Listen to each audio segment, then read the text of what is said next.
क्योंकि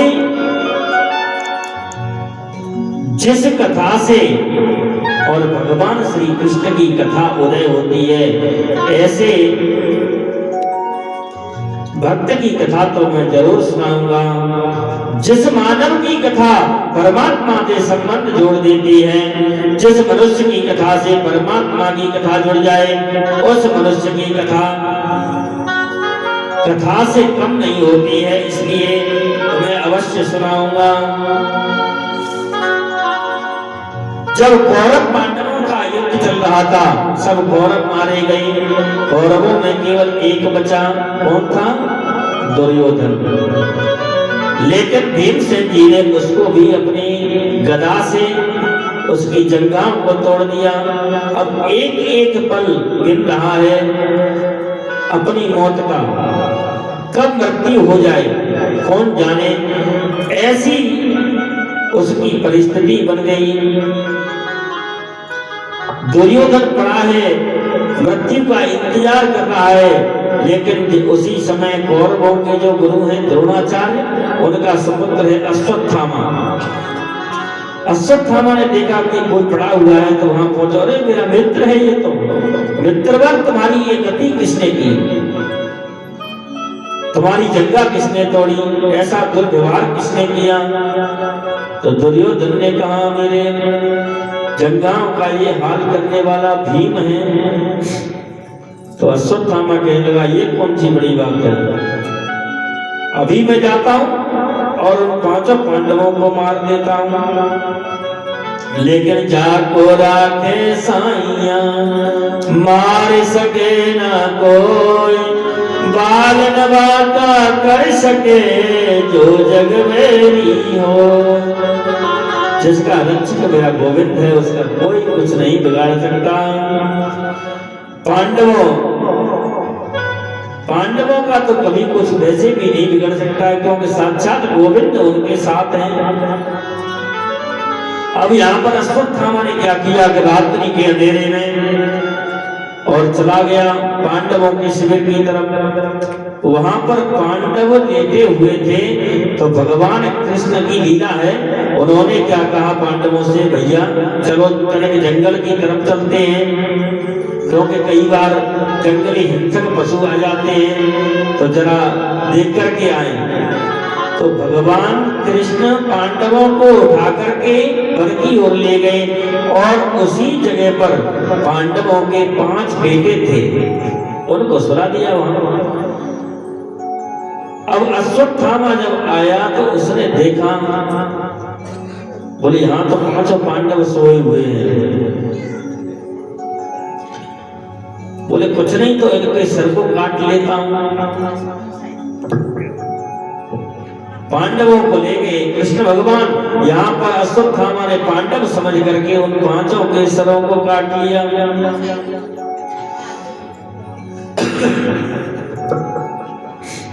अब उन 5 के सर को झोले में रख करके और दुर्योधन के पास पहुंचा। दुर्योधन को एक श्राप लगा था, क्या? जब तुमको हर्ष और शोक एक साथ होगा तभी तुम्हारी मृत्यु हो जाएगी, जब तक तुम्हारी मृत्यु नहीं होगी।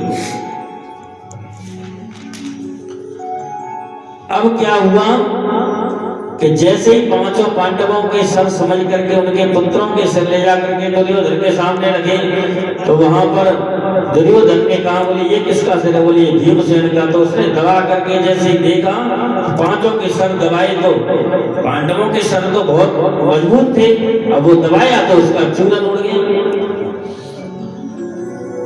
उसने देखा ये पांडवों के सर तो नहीं हो सकते, इतनी आसानी से दब जाएं, पांडवों के सर नहीं हो सकते। अरे अश्वत्थामा तूने ये क्या किया? तूने तो हमारा वंश नाश कर दिया, अब हमारे वंश में कोई पानी देने वाला भी नहीं छोड़ा तुमने। ये तो तुमने बहुत गलत कार्य किया। क्यों? तो पहले तो उसको हर्ष हुआ और बाद में उसको शोक हुआ, तो उसी समय दुर्योधन का प्राणांत हो गया। अब पांडव जब भगवान कृष्ण जब लौट करके शिविर में आए तो वहां देखा तो द्रौपदी विलाप कर रही है। द्रौपदी विलाप कर रही है, बोले मेरे 5 बच्चों के सिर को काट ले गया कोई। जब देखा तो अर्जुन धनुष बाण लेकर के दौड़ पड़े, बोले आज जिसने भी मेरे पुत्र का ऐसे मेरे पुत्रों के सिर को काटा है उसको मैं जीवित नहीं छोड़ूंगा। तो आगे आगे अश्वत्थामा और पीछे से अर्जुन, जबरदस्ती अर्जुन ने उस अश्वत्थामा को पकड़ लिया, लाकर के द्रौपदी के सामने कर दिया। बोले बताओ इसका क्या करें देवी।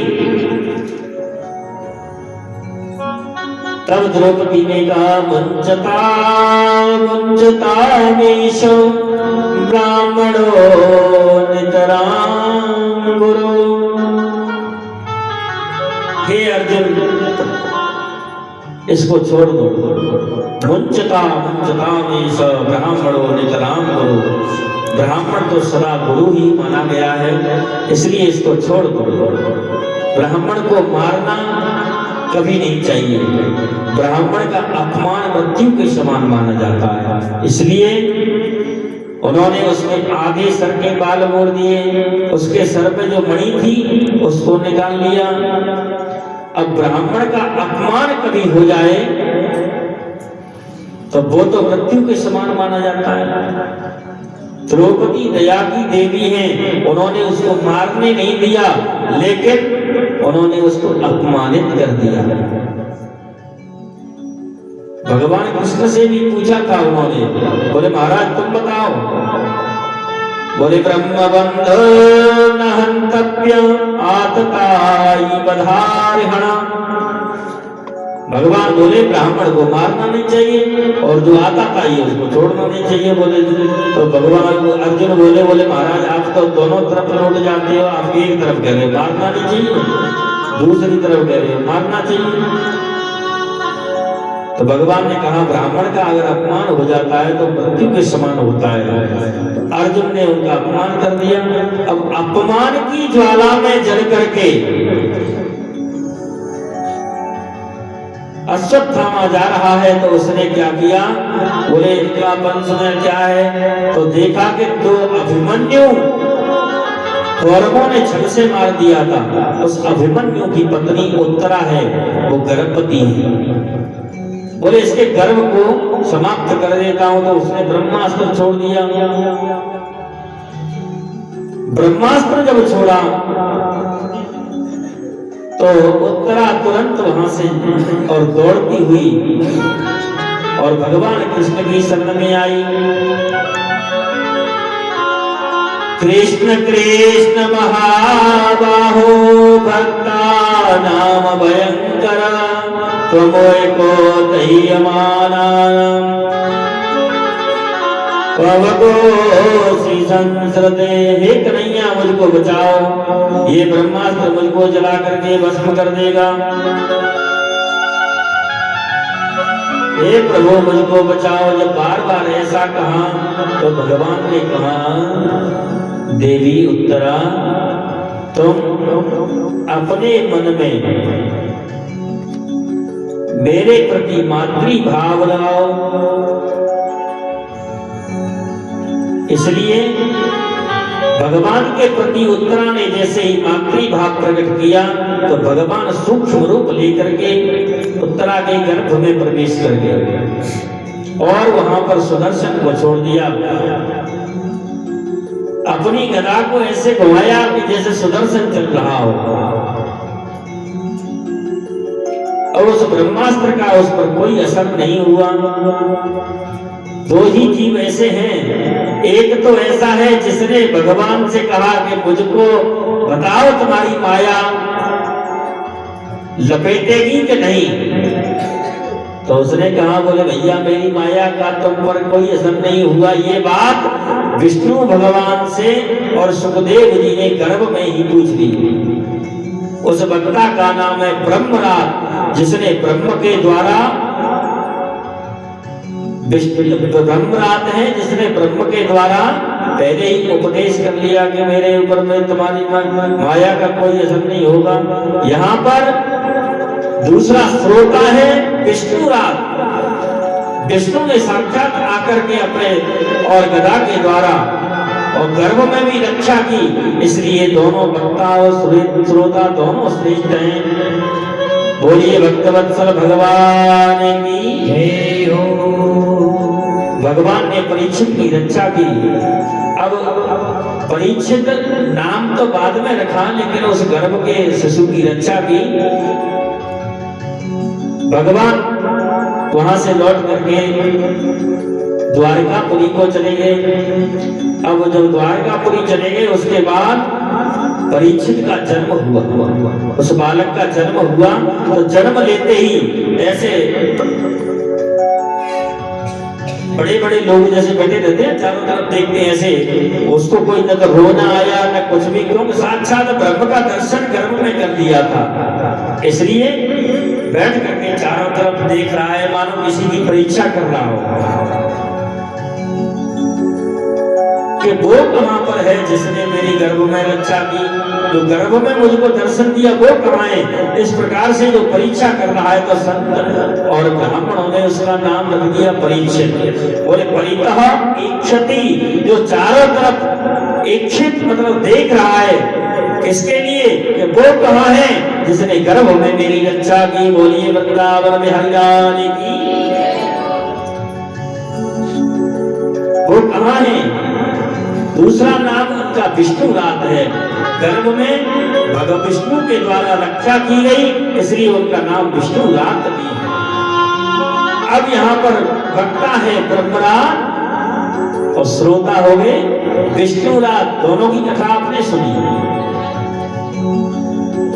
परीक्षित जी का जन्म हुआ ऐसा बताते हैं कि भगवान जो, क्योंकि बुआ के पत्नी थे ना, कुंती बुआ थी, उनकी बहू थी द्रौपदी, लेकिन अभिमन्यु जो था वो कौन था? किसका बेटा था? भगवान की बहन का बेटा था। इसलिए ऐसा बताते हैं कि भगवान आए थे। अब भगवान ने जो है इतनी क्रिया इतने समय तक हो गई, जब तक परीक्षित का जन्म हुआ तब तक भगवान अपनी लीला को संपन्न करके और अपने परम धाम को चले गए। इधर में क्या होता है कि भगवान को विदा करने के लिए अर्जुन गए थे। जब भगवान परम धाम को चले गए तो उन्होंने कहा, बोले अर्जुन हमारी इन पत्नियों को ले जा करके और वहां ब्रज मंडल में राधा रानी के पास छोड़ देना, इनको उनकी संगति मिलेगी तो इनका भी जीवन संवर जाएगा। अच्छा, जब अर्जुन लेकर के आ रहे थे तो कहां जा रही भैया? बैठो थोड़ी देर। तो उनको भी कुल भीलों ने लूट लिया। कुल भीलों ने उनको लूट लिया। तभी तो कहते हैं अर्जुन तेरा क्या बड़ा समय बड़ी बलवान, भीलों लूटी गोपिका तो दई अर्जुन दई बाण। वो बाण उस समय पर भी थे जब महाभारत के युद्ध में बड़े बड़े धनुर्धर और योद्धाओं को अर्जुन ने परास्त किया था। और आज वही धनुष बाण रखे रह गए। क्यों? उस समय पर भगवान कृष्ण का साथ था, आज नहीं। उद्धव जी रोते हुए भगवान के पास पहुंचे, बोले महाराज मैं क्या करूं? बोले ऐसा करो, ये ले जाओ भागवत। आज से तिरोधाय प्रविष्टोयम श्रीमद्भागवतार्णवम्।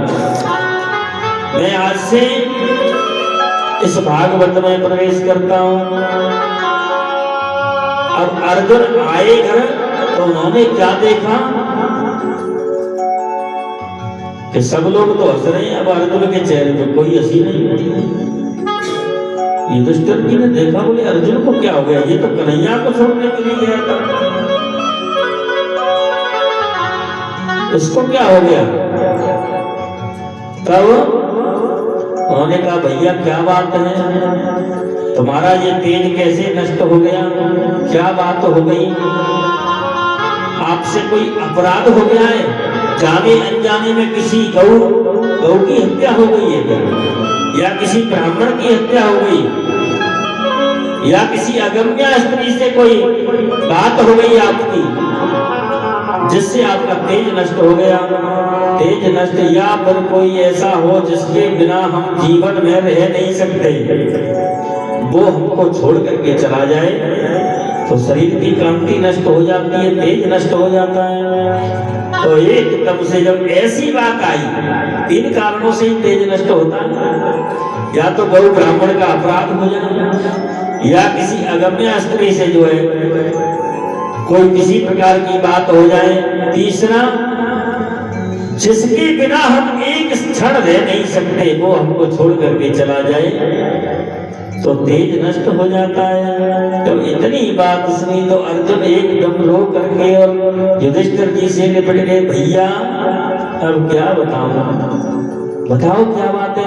तो रोते रोते उन्होंने कहा, बोले भैया जिस कृष्ण के बल पर हमने महाभारत का युद्ध जीता वो कृष्ण हमको छोड़ करके चले गए।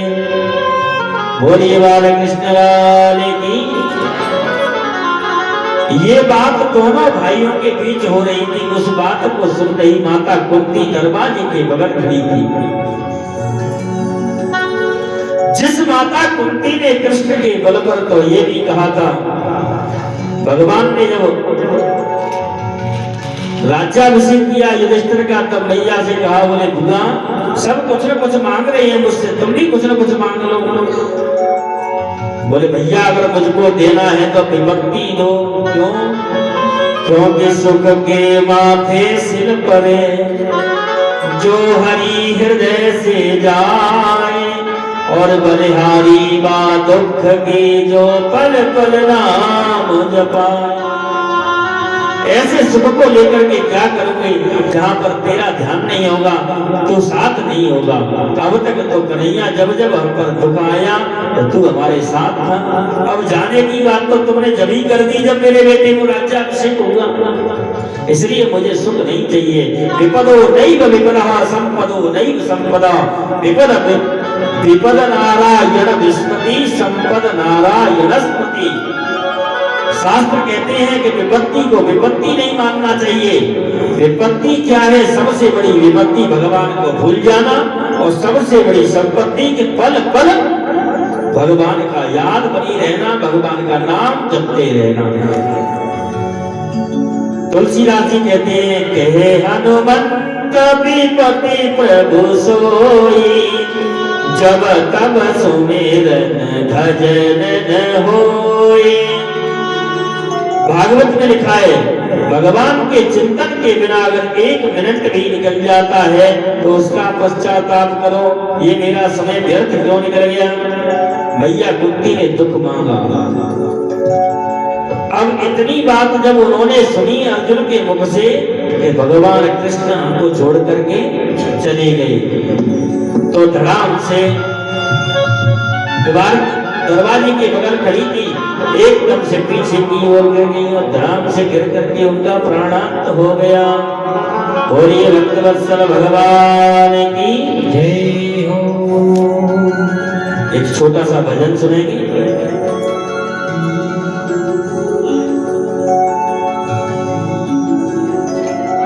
जय जय राधा रमण